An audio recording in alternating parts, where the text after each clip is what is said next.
ruthless. KG, this one's crazy. You're too.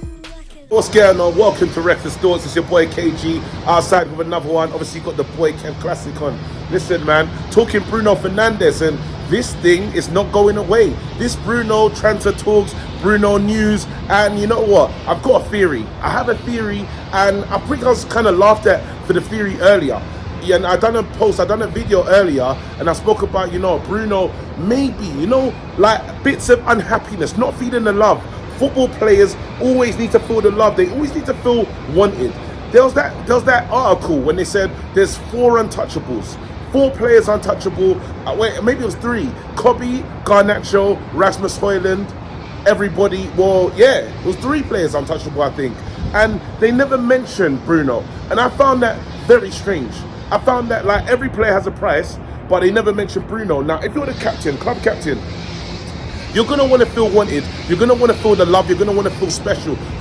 And in many different ways. If you don't feel the love, let's say, from what they're saying, you want to feel the love from the way they pay you. Yeah? And guess what? He probably is not feeling the love. Is he the highest paid player in the club? No, he's not. Did they put me on the list of players that should never leave the club if an opportunity, if like let's say something arises, if someone puts in a bid, are they going to turn it down? And clearly they're saying, nah, listen, everyone's up for grabs, everyone's up for sale. And I don't know, players have egos. Players want to feel special. They want to feel like, you saw what happened with Yaya Toure in the cake.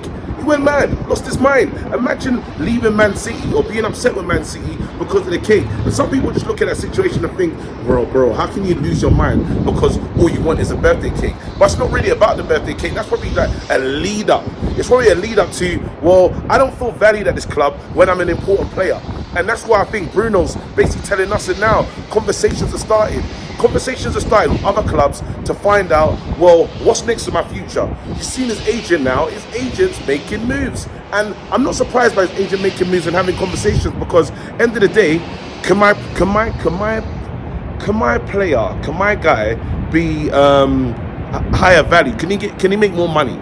Is there a lot of clubs in football that'll still want to buy him? And big clubs will be interested in Bruno. I know that we have this thing where, I don't know, we have this way of how we treat our own players, really. We don't value them until they're gone type vibes.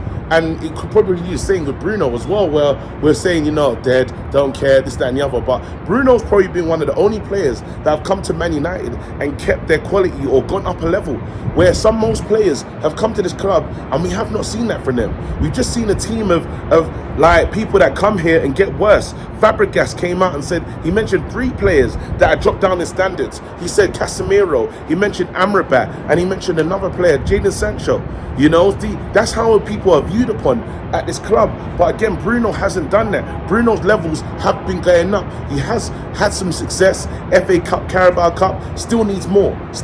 We need a light European Cup, a light Europa. Wouldn't be bad, but I would take even more. I'm talking about some real success, the Premier League, but we're a long way off from winning the Premier League. And he's probably saying to himself, well, I want to win stuff.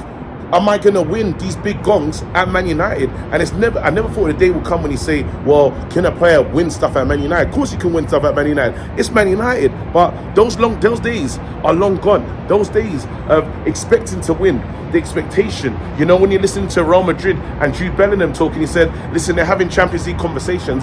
I can't get involved because I haven't done it. They're like, once you win your first one, it feels great. These guys are talking about winning their first one. Some of them are on their 4th, 5th, 6th. It's incredible. But listen, man, where this Bruno saga goes, I don't know. Another little piece that I got my attention to is the manager. They're saying they're waiting on what's going to happen to the manager.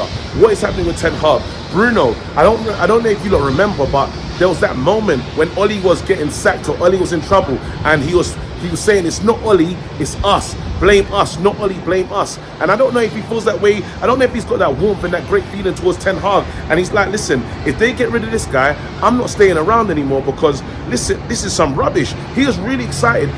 Ten Hag has made him his captain. Ten Hag has believed in Bruno. Sorry, there's building and stuff going on behind me. I can't do nothing about it. These are the hours.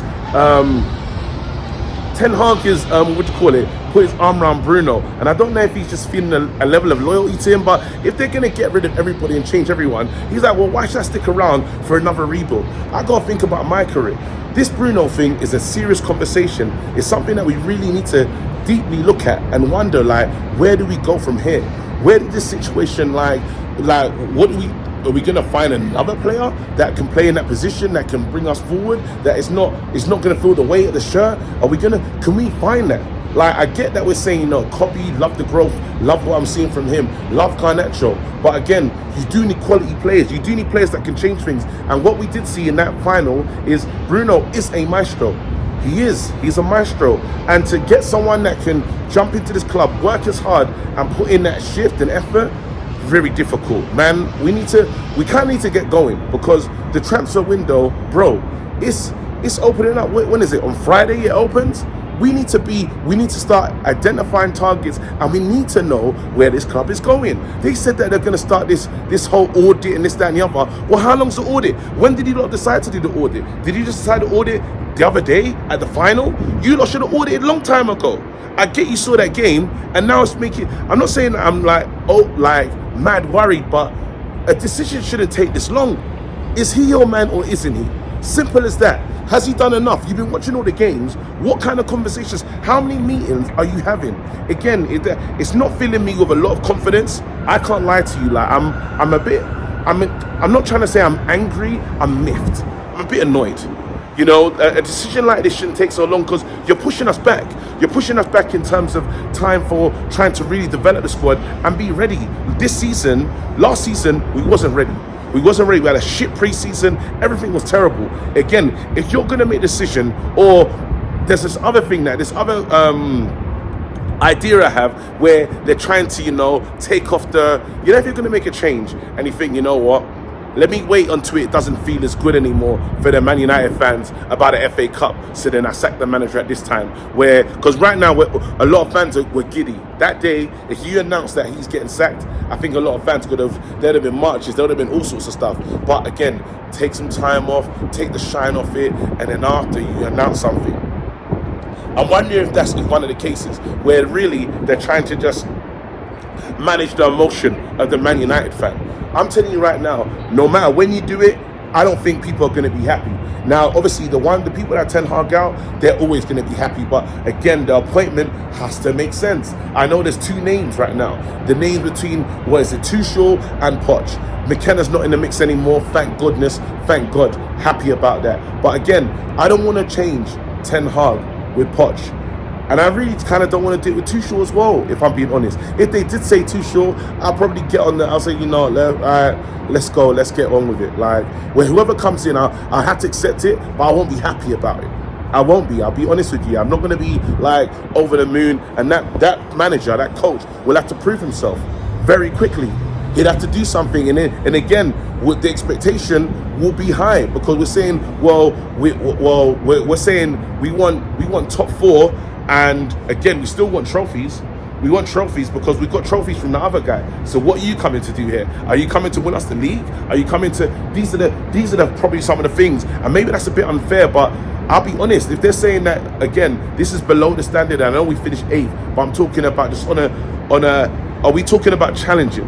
Are we saying sack the coach to challenge immediately, or sack the coach and expect us to challenge the season after? These are the things. These are the questions that I'll have.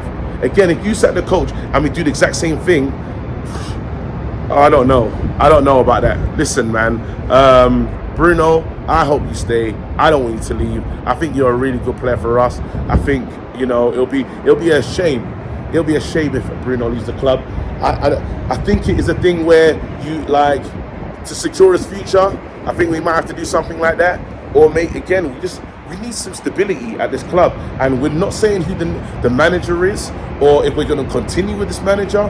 There's no stability, and stability needs to be added. And the only ones that can add stability is Ineos. Pull your finger out, get to work, get to business, because this is unbecoming, bro. Anyway, it's your boy KG. Don't forget to like and subscribe. This is my last day out in Riyadh.